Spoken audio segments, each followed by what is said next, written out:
Muito obrigado, Sra. Presidente, senhoras e senhores deputados.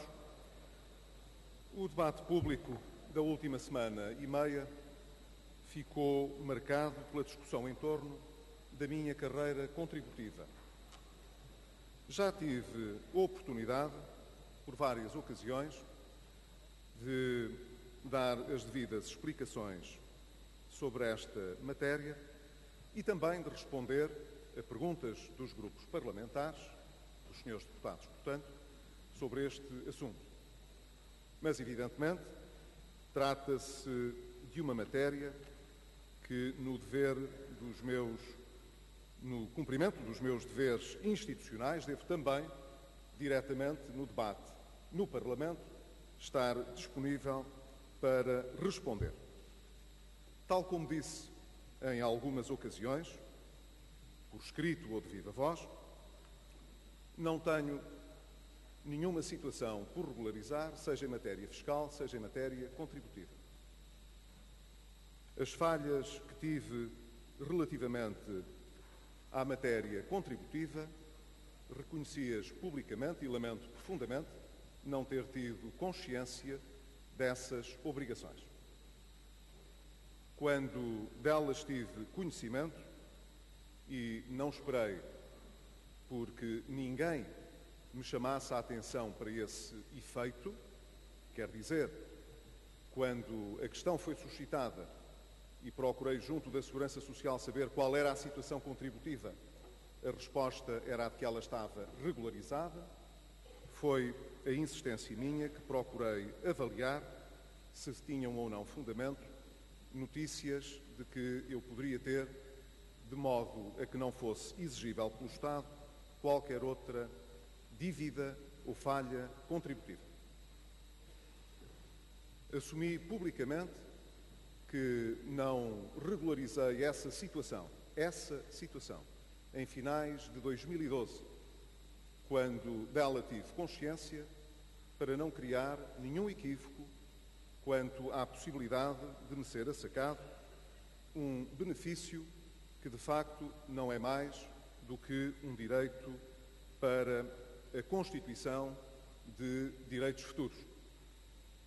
E, nessa medida, entendi agora, uma vez que essa dúvida persistia e que esse equívoco se tornou simétrico, não deixei de regularizar, ainda dentro do meu mandato, essa situação, não o fazendo, portanto, mais tarde, a custos mais elevados.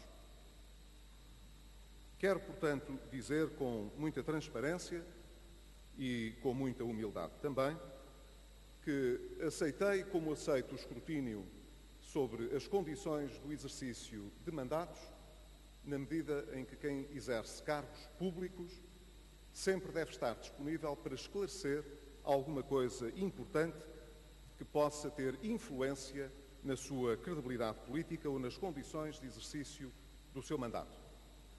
Filo, portanto, sem qualquer receio e filo também perante os senhores deputados, respondendo a todas as questões que me enviaram. Quero agora reiterar que, tendo regularizada toda a minha situação, não devo, no entanto, dar explicações que me não caibam a mim diretamente. E espero que as senhoras e os senhores deputados me não exijam respostas que não estão no cidadão Pedro Passos Coelho ou no primeiro-ministro Pedro Passos Coelho poder dar.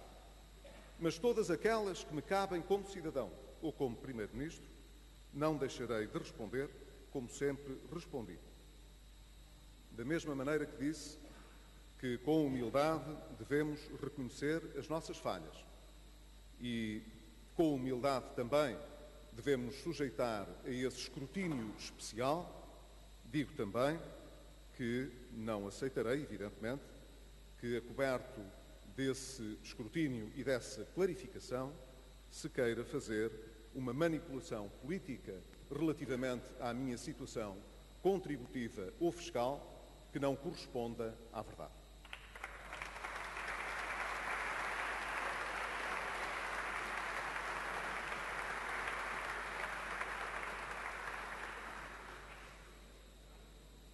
Senhores deputados, Senhora Presidente, o país, no entanto, não ficou parado no debate público em torno da minha carreira contributiva. E gostaria, ainda no início deste debate quinzenal, dizer que outros assuntos importantes desde o nosso último debate tiveram lugar e que eu julgo que era importante que o Parlamento não deixasse de discutir.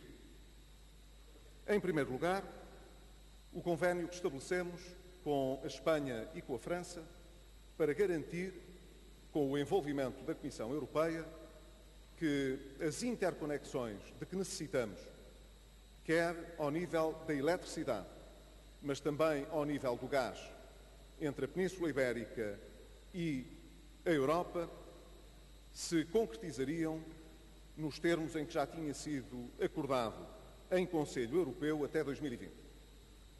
E é importante reconhecer que, pela primeira vez, apesar do acompanhamento e do envolvimento da Comissão Europeia, foi rigorosamente à iniciativa destes três países e dos três governos que conseguimos um avanço historicamente relevante que nos permitirá, em 2020, alcançar a meta que tinha sido apontada em Barcelona em 2002.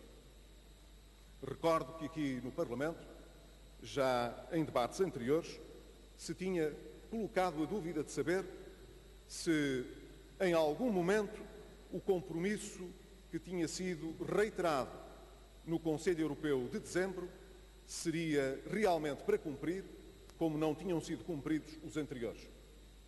E nessa altura reiterei que desta vez havia, em primeiro lugar, um mandato expresso que a Comissão Europeia tinha aceito nesta matéria e, em segundo lugar, que desta vez nós tínhamos um compromisso válido para identificar esses projetos e para os pôr em marcha até 2020.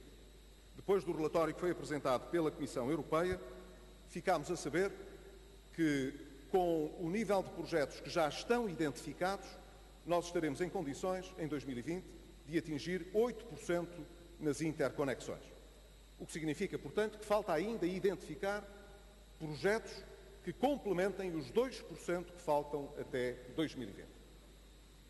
Teremos oportunidade, com certeza, no debate que se seguirá, de poder voltar a esta discussão, embora me pareça que o importante, no Conselho Europeu que vai ter lugar na próxima semana, são as condições que determinam a construção de um verdadeiro mercado interno de energia, que não ficam esgotadas, evidentemente, nesta questão de terminar com o isolamento energético da Península Ibérica.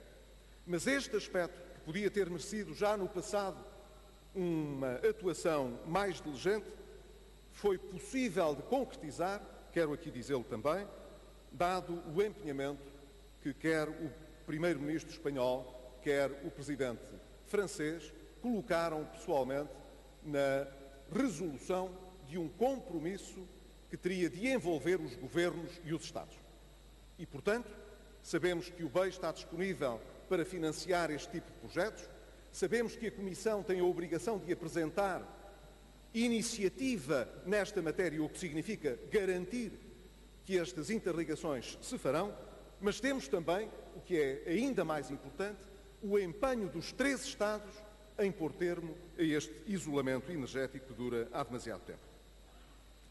Em segundo lugar, gostaria de destacar o recuo que foi observado na nossa taxa de desemprego. E quero aqui sublinhá-lo uma vez mais, porque esta é seguramente uma das questões mais sensíveis que continua a marcar o histórico de desequilíbrio macroeconómico que foi sendo acumulado na economia portuguesa ao longo de muitos anos. Nós conseguimos, na zona euro, ser o terceiro país com uma queda mais pronunciada da taxa de desemprego. E quando comparamos com o início da crise, em 2011, então podemos concluir que cerca de menos 230 mil desempregados existem hoje face a 2011.